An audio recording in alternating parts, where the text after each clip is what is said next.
Ora, se calhar não é o dado adquirido para toda a gente, mas observar a própria língua pode ser um bom medidor de como ou de como anda a saúde, aliás. Tão importante como olharmos, como estávamos agora a falar, para o cabelo e para as unhas, é olharmos para a nossa língua. E Dr. Pedro, se calhar quase ninguém faz isso, não é? Qual é que é o aspecto de uma língua saudável? É verdade, a língua dá-nos imensas informações sobre o nosso estado de saúde e normalmente uma língua saudável tem um aspecto, como nós vemos aqui nesta imagem, rosado, brilhante, não tem alterações setoriais. Portanto, nós vemos uma língua que é uniforme e que tem este aspecto rosadinho e hidratado.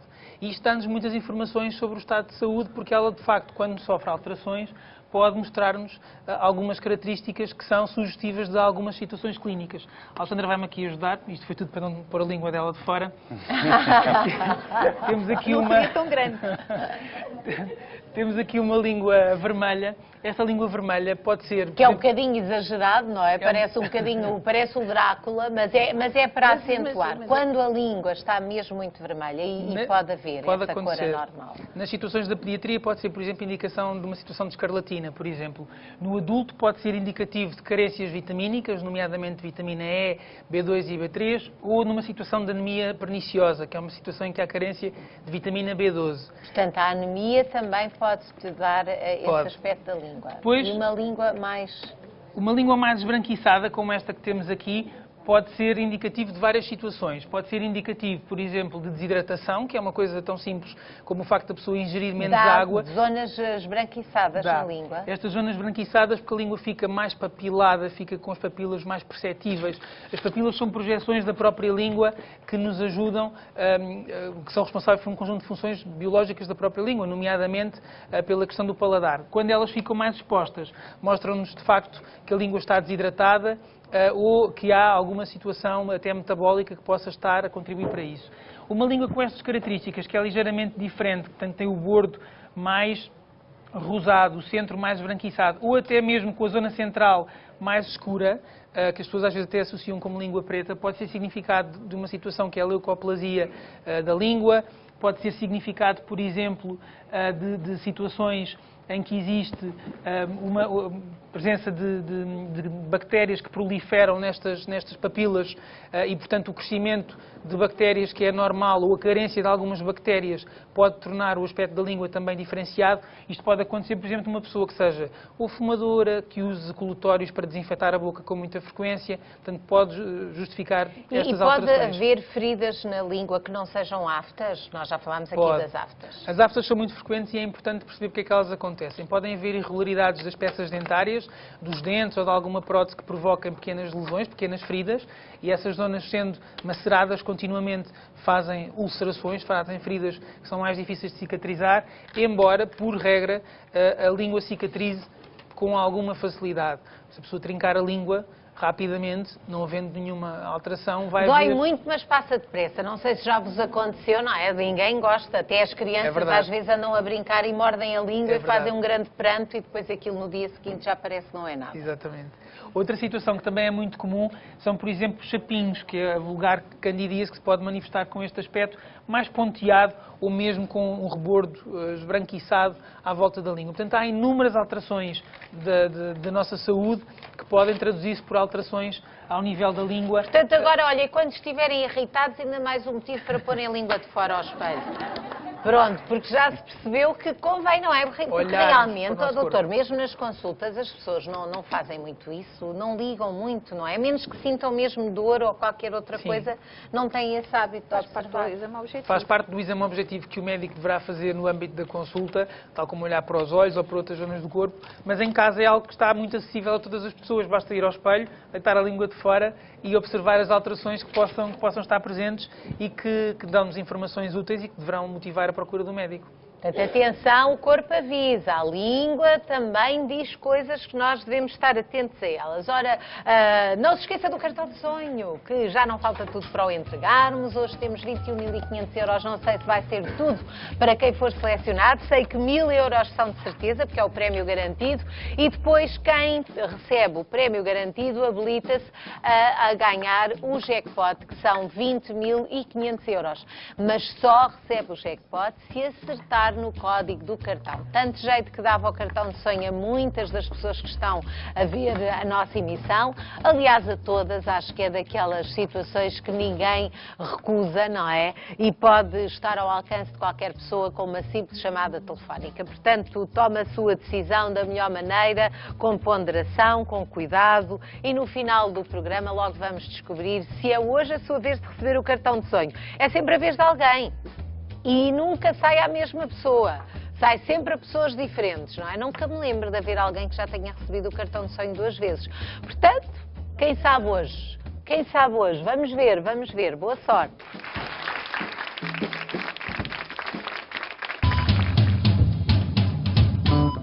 Sabia que o mau hálito não é necessariamente uma doença, mas sim uma manifestação de que algo está mal no nosso corpo? Saiba mais já a seguir. Estávamos nós aqui a falar de alterações da língua e, sem sairmos desta zona da boca, vamos passar para o próximo aviso do corpo que não deve ignorar. Pelo menos é isso que vai dizer o nosso médico pediatra, o Dr. Sérgio. Estou a falar do mau hálito, e o mau hálito, além de ser incómodo, pode dizer coisas sobre o nosso estado de saúde. Exatamente. Portanto, o mau hálito, de facto, incomoda muito quem convive com ele, sobretudo não o próprio. Habitualmente, numa fase inicial, o próprio nem se apercebe, mas os outros percebem perfeitamente esta situação. A partir do momento em que o próprio também tem consciência, isso pode, de facto, ser um fator negativo para a sua autoestima e para o relacionamento com as outras pessoas. Portanto, o mau hálito ou a litose é uma situação muito frequente e surge em cerca de 20% a 30% da população mundial. Portanto, é um problema que atinge muita gente. Muita gente. Ora, em 10 pessoas, 2 ou 3, olhem, atacadas por esse problema. Pronto, a maior parte das situações prende-se com má higiene dentária da cavidade oral. Cerca de 80% das situações prendem-se com problemas na cavidade oral. Dom de cáries, placa bacteriana, uma higiene descuidada estão implicadas.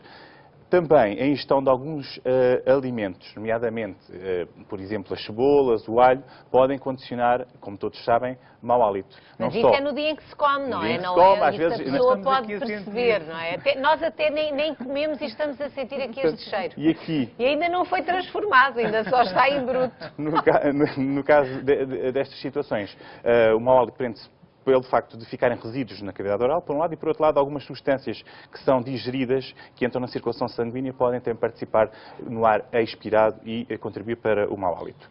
Outra coisa importante também a reter é a produção de saliva. A saliva é o melhor irrigador bucal que nós podemos ter, ou seja, a produção contínua de saliva e a sua deglutição é um mecanismo de limpeza diária, a toda a hora, a todos os minutos, estamos a lavar. Portanto, convém, temos uma animação, temos uma animação Sérgio, para perceber, de facto, aquele conceito do mau hálito matinal, que é a altura em que há uma certa estase da saliva, não se deglute tanto a saliva e acumula-se as bactérias. Isto são colónias de bactérias na língua, só para terem uma ideia. E isto é o quê? São as bactérias que estão degradar os produtos, os resíduos alimentares que ficam na boca e transformam isto em produtos sulfurados que deitam cheiro e que dão um mau hálito. Portanto, convém beber água. Quem não bebe água e tem mau hálito fica em piores lençóis do que quem bebe mais água. Por outro lado, também há algumas doenças que se associam ao mau hálito. Já vimos isto noutros programas. Doenças infecciosas, por exemplo, das vias aéreas superiores, como a sinusite. Doenças do estômago, como o refluxo gastroesofágico. Outras doenças renais, insuficiência renal, doenças hepáticas, insuficiência hepática, alguns tumores podem se associar a mau hálito, como vimos em programas anteriores. E também o tabagismo é importante, todos nós sabemos que as pessoas que fumam têm mau hálito devido ao tabaco, por um lado, e por outro lado também o tabaco diminui a produção de saliva e aí temos outro fator. Para evitar tudo isto, o que é que temos que ter em mente? Que, sabendo que 80% das causas estão na cavidade oral, a boca tem que andar sempre limpinha. E isso é importante ter uma escova e uma pasta de dentes e fazer uma higiene dentária regular. De manhã, ao deitar e depois das refeições. Isto é importante. Já que estamos a falar de escova, é importante perceber que a escova deve ser mudada com alguma regularidade, cerca de 2 a 3 meses. Também o uso de fio dentário é importante implementar desde muito cedo, é fundamental o seu uso, e também podemos recorrer ao uso de, como já falámos no programa anterior, do limpador de língua. Mas se não tivermos, a própria escova serve para limpar a parte mais posterior da língua, que aí muitas vezes acumulam-se resíduos e bactérias que devem ser limpas. A língua hoje está aqui em grande destaque, porque realmente fala-se do mau hálito. As crianças também podem ter mau hálito. Podem ter mau hálito por estes fatores que já falei anteriormente, nomeadamente as infecções, a presença de algum estímulo que produza muita saliva e que tenha alguma retenção de saliva na boca, a chupeta, por exemplo, podem ser fatores que contribuem para o mau hálito nas crianças. Então e a escovinha nas crianças? Assim, recomenda-se a partir de que idade? Aliás, a escovagem dentária na criança recomenda-se a partir da erupção do primeiro dente. Portanto, os pais já acham isso muito ainda estranho. Só tem um e já devem andar lá. Devem começar por vários fatores. Porque há um estímulo ao início da higiene dentária, por um lado, limpeza do dente e, por outro lado, colocação de flúor onde é necessário que é no dente. Portanto, as pastas têm flúor. E quanto mais cedo eles começam a ter estes hábitos, melhor, não é? Porque falta-nos reforçar a ideia que a Conceição já referiu, que uma boa hidratação é importante, beber muita água para que o hálito seja o mais fresco possível. E estas são as recomendações fundamentais. Evitar alimentos, claro, que estejam associados ao mau hálito. Também o álcool está muitas vezes associado a mau hálito e o tabagismo. É importante também ter isso em mente. E muita aguinha que nunca faz mal. Isso é que ficamos aqui. Quem é que gosta de ter mau hálito ou quem é que quer conviver com pessoas que têm mau hálito? Ninguém. Portanto, disso falámos agora mesmo. Vamos para o próximo assunto. Estamos quase a chegar ao final da nossa consulta de hoje, mas temos ainda tempo para mais um aviso do nosso corpo, do nosso organismo. Muita gente é capaz de saber que temos gânglios linfáticos, assim um grande palavrão, mas gânglios é uma expressão mais corriqueira e toda a gente imagina, devem ter uma função importante e se estiverem inflamados é caso para preocupação. Mas, Dr. Pedro, o problema é perceber se temos gânglios ou não, porque as pessoas ficam na dúvida e às vezes eles também não são muito perceptíveis, não é? Gânglios temos, não sabemos se os temos em condições. Temos sempre, eles muitas vezes não são palpáveis e não dão qualquer sintoma. As pessoas normalmente reconhecem, se falávamos de gânglios pode ser uma palavra estranha, normalmente as pessoas descrevem como ínguas. Usam a palavra ínguas, que é para referir os gânglios aumentados de tamanho, que é as situações de hérnias às vezes.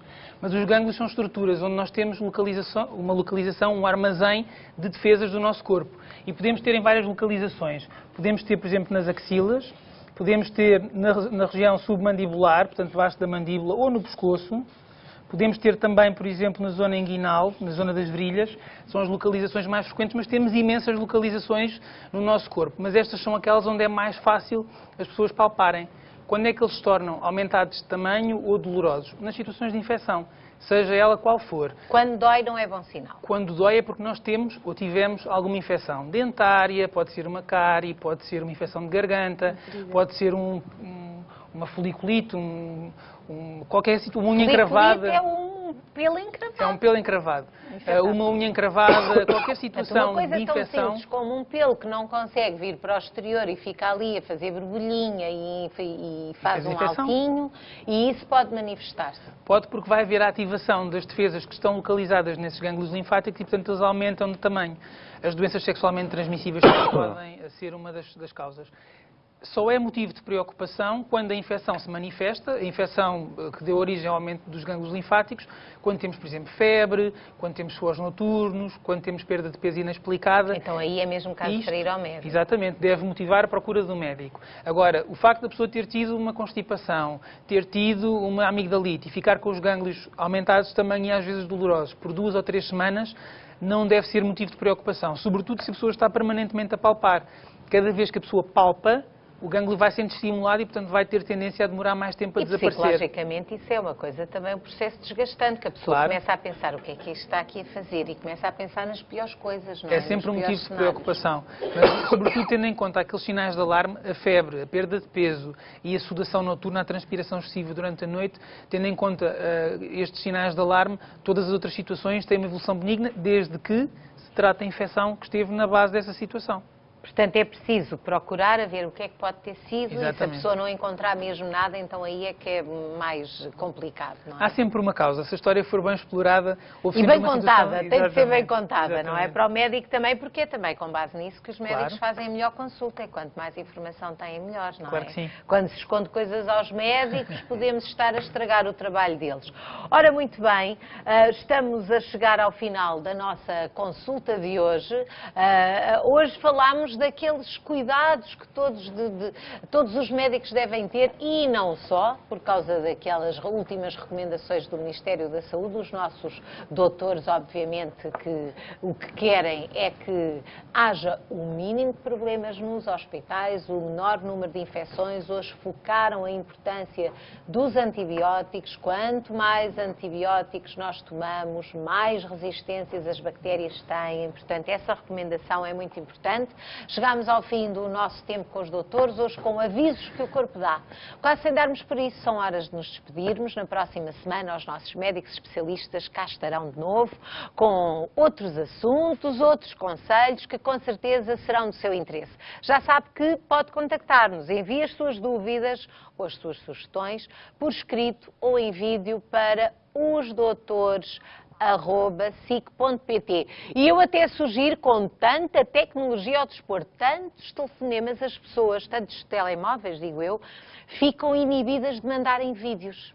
Mandam coisas por escrito, mas depois aquela coisa de pegar no telemóvel e dizer: boa tarde, doutores, tenho aqui um problema de um gangliosito, gostava de ouvir. Não, ficam com vergonha. Não fique, manda as suas perguntas por vídeo. Se ficar mal, nós dizemos: olha, vamos pôr de outra maneira. Portanto, esteja à vontade, os doutores estão cá para tratar da sua saúde e voltam para a semana. Uma salva de palmas para eles.